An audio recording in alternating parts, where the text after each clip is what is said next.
Radio Flandre, plus proche, ensemble. Ah, si j'avais les beaux souliers que ma mignonne, si j'avais les beaux souliers que ma mignonne m'a donné à vous. Si j'avais les beaux souliers que ma mignonne, si j'avais les beaux souliers que ma mignonne m'a donné. Les souliers du vieux poirier, mes souliers sont rouges. Ma mignonne, mes souliers sont rouges. Ma mignonne, mes amours, mes souliers sont rouges. Ma mignonne, mes souliers sont rouges. Ma mignonne, mes amours. Salut les amateurs de musique, vous êtes sur Radio Flandre dans l'émission Vlam Session, épisode 16. Après avoir mis en lumière le groupe Blues Eaters du littoral flamand, nous allons mettre à l'honneur un lieu de concert mais aussi un musée. Et nous avons la chance d'accueillir avec nous Jean-Pierre. Bonjour Jean-Pierre. Bonjour. Alors, cette émission est consacrée à la musique, mais bien sûr, on va présenter aussi l'univers du musée. Alors, qui es-tu Jean-Pierre ? Donc moi je suis instituteur retraité, ça fait 17 ans que j'ai quitté la fonction publique et je peux me consacrer entièrement au musée, à son animation, à son développement. Chose que je faisais avant quand j'étais en fonction, puisque j'alliais les deux, le métier et puis la passion. Alors, cette passion, est-ce que tu as aussi une passion liée à la musique ? Pas tellement, non. Ma première passion, c'est le musée, donc on va dire en gros l'ethnographie, D'accord. la recherche des objets du passé, de leur histoire. Et la musique est arrivée en fait un peu par hasard. On a toujours eu un souci de développer la culture dans cet endroit. Et puis un jour, un bénévole a proposé de faire un concert. C'était en 1998 et puis depuis, on a continué à le faire. Tant mieux, on va se retrouver en musique pour ensuite présenter l'univers du musée. A tout de suite.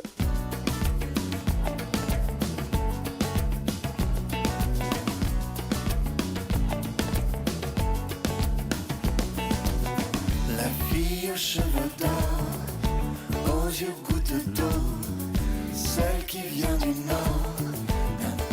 Tout là-haut, où il fait toujours froid, pas question de pareil haut, où l'hiver dure 12 mois, sans soleil sur la peau. Elle sait qu'un jour, elle partira, dans ce pays, loin là-bas, rien ne l'attend dans l'au-delà. Là-bas, le soleil n'en finit pas. La fille aux cheveux d'or trouve son propre tempo. Quand elle bouge son corps, c'est dans elle qu'elle a chaud. En transe, elle entrevoit de s'envoler tout là-haut. Tous ses sens en émoi, elle trouve son Eldorado.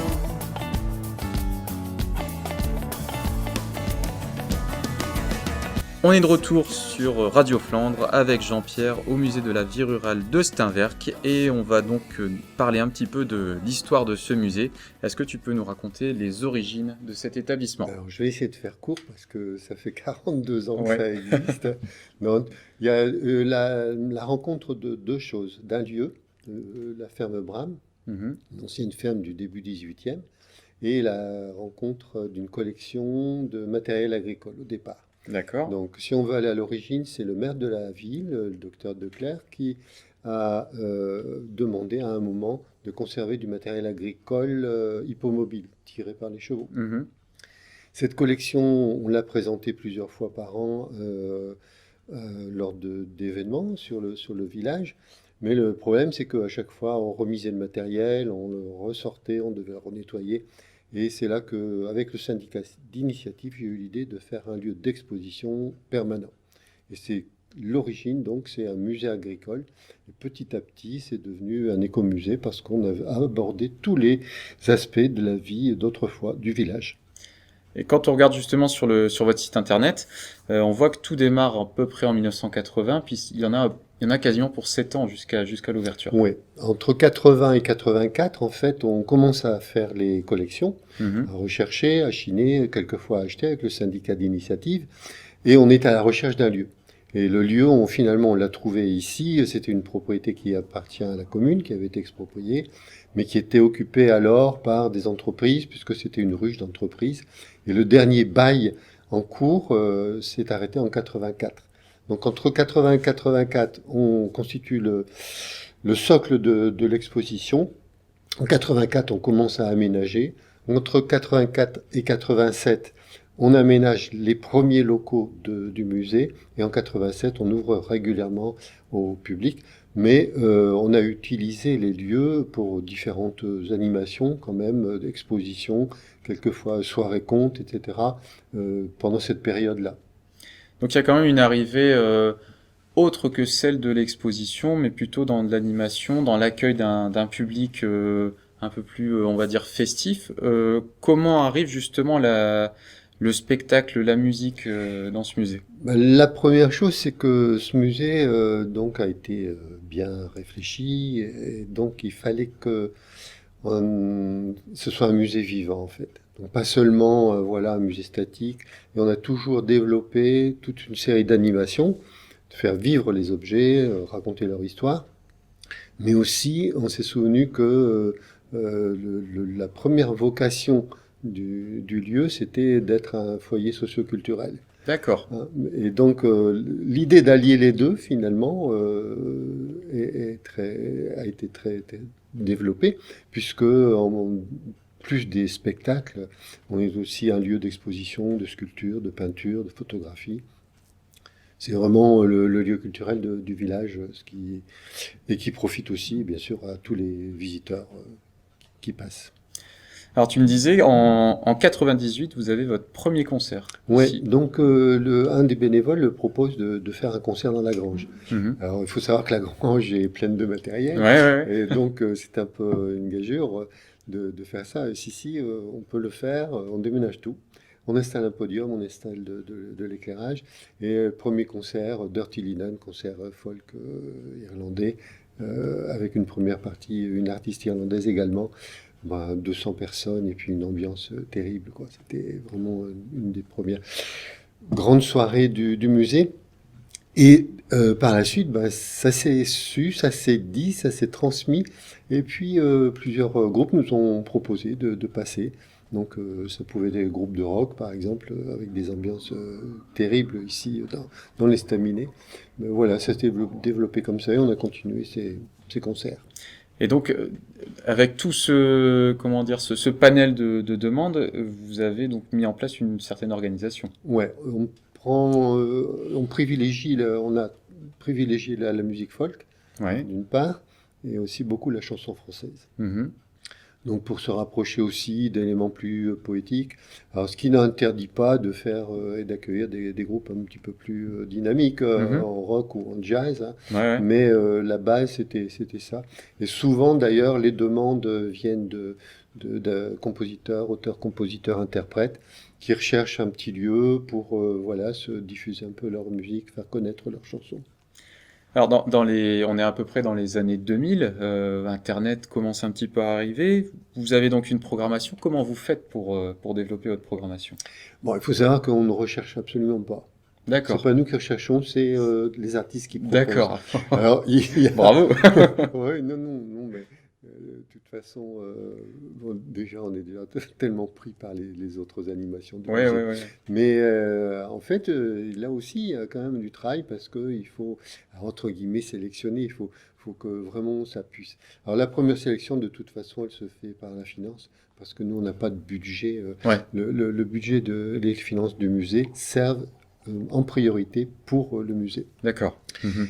Et le plus, c'est ce qu'on peut faire pour les spectacles. D'accord. Donc on a un financement que doivent accepter les artistes, c'est-à-dire Ouais. que c'est au cachet en gros, hein, Ouais. avec une somme qui est prélevée quand même pour les frais du musée. Mhm. Et puis si les artistes sont d'accord, et puis que nous on a aussi senti qu'il y avait quelque chose, Bien sûr. c'est pas de problème, ils viennent et on essaie de les recevoir le mieux possible pour qu'ils aient à la fois un bon public, il y a toujours un bon public, et aussi une bonne soirée pour eux aussi, quoi, qui se sentent bien à l'aise. Alors, vous êtes une association? C'est une association. Donc, comment ça se présente une année? Parce que vous devez vous occuper du musée, vous devez vous occuper des expositions, des concerts, peut-être des contes. Donc, qui fait quoi, enfin, dans l'association? Alors, les bénévoles font beaucoup de travaux de maintenance et de construction, etc. Enfin, et aussi une grande partie est occupée par l'accueil, parce que le fonctionnement, c'est salarié en semaine et bénévole le dimanche. Autrefois, il y avait une équipe technique, on va dire, pour les concerts. Petit à petit, elle a périclité, et puis on continue quand même à le faire sur des bases. On est deux à s'en occuper, en fait. Il y a moi-même et puis Jean-Marc qui donc a pris depuis quelque temps la responsabilité technique, éclairage et son. Donc voilà, à deux, on arrive à faire ça, et puis quand on a besoin d'aide, on a toujours le soutien il suffit d'appeler, on a les bénévoles qui viennent nous aider. Et donc, vous avez la chance d'avoir 2 salles de concert. Ouais. 2 beaux lieux, en fait. Le premier, c'est celui qui accueille les concerts un petit peu plus intimistes, sur une quarantaine de personnes. Ça, c'est l'Estaminet, Ouais. qu'on aménage soit en salle de spectacle, soit qu'on laisse en cabaret, en formule cabaret.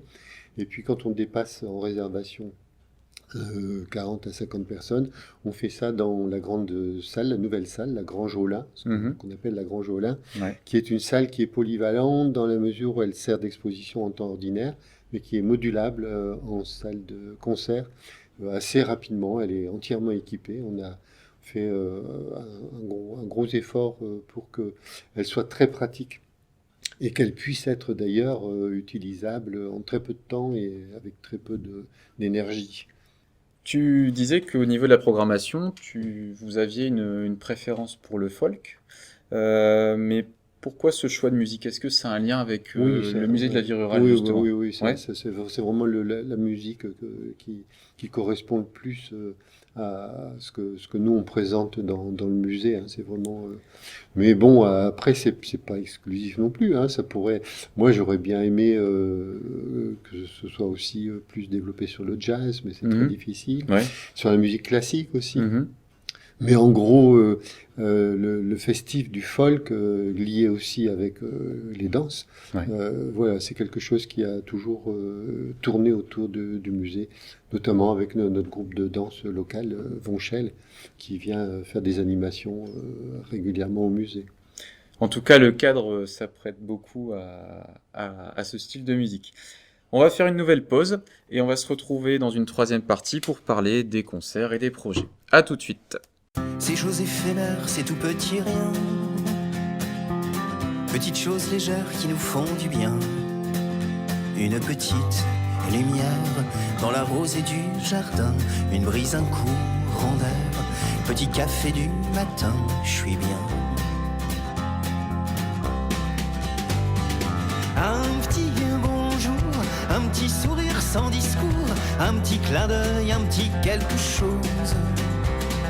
Petit mot sur une feuille, une petite rose, le petit rayon de soleil du jour. Un bonjour, un petit regard sans détour, un petit geste, une petite main dans le dos. Un instant qui reste accroché là-haut, juste une petite sieste, mon amour.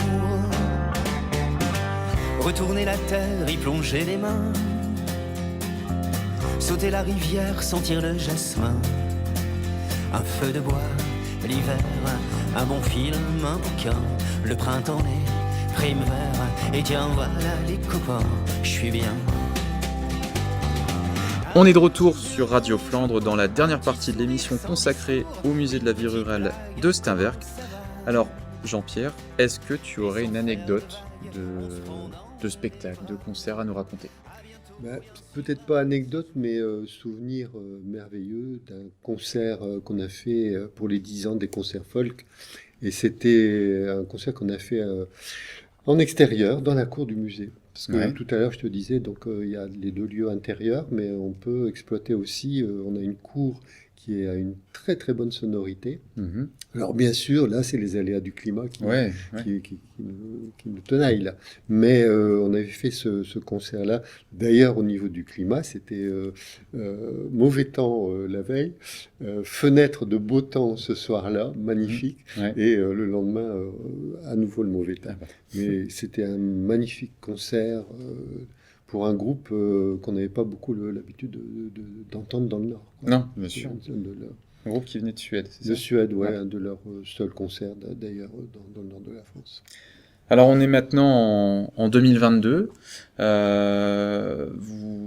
Vous rouvrez justement vos portes au concert, au spectacle depuis quelques temps, comme un peu tout le monde.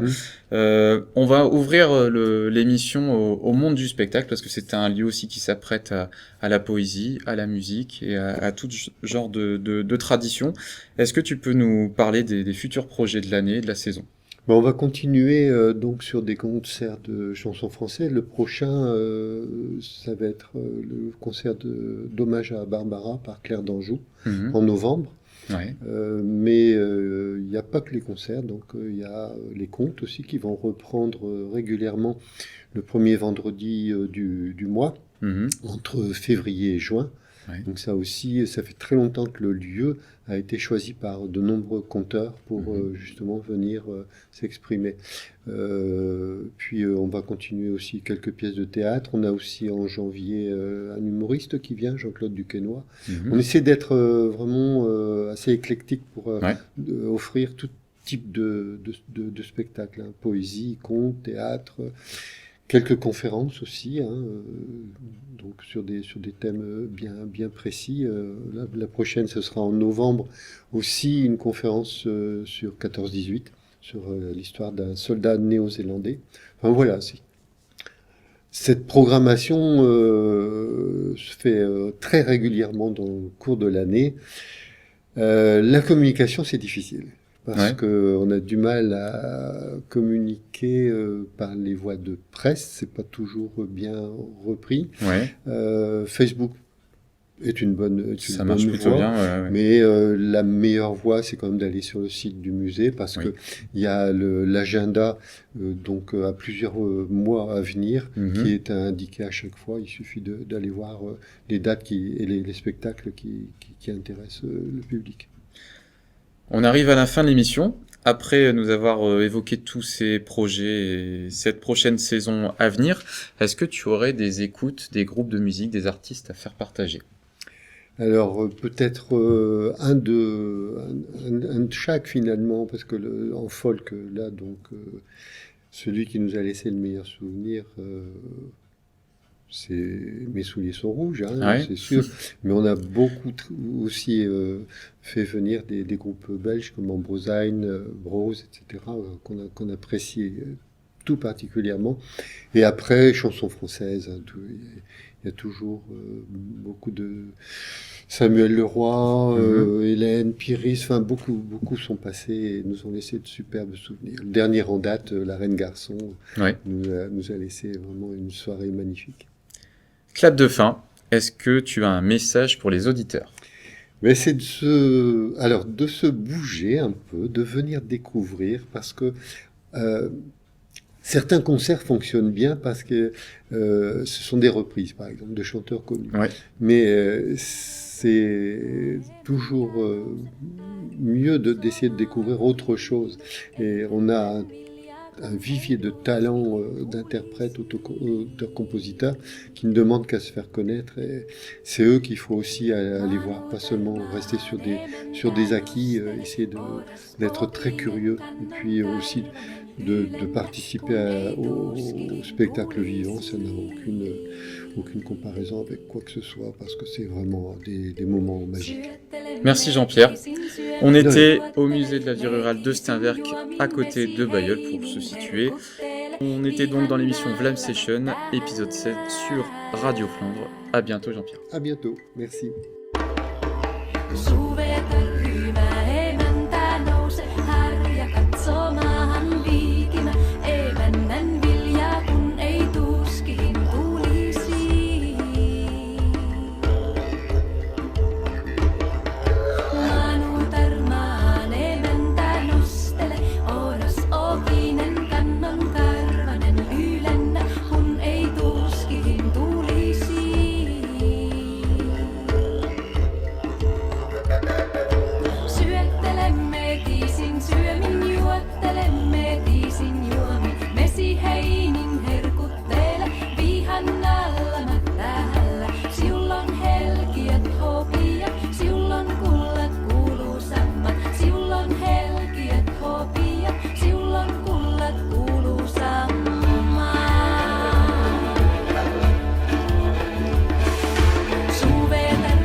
Radio Flandre, plus proche, ensemble.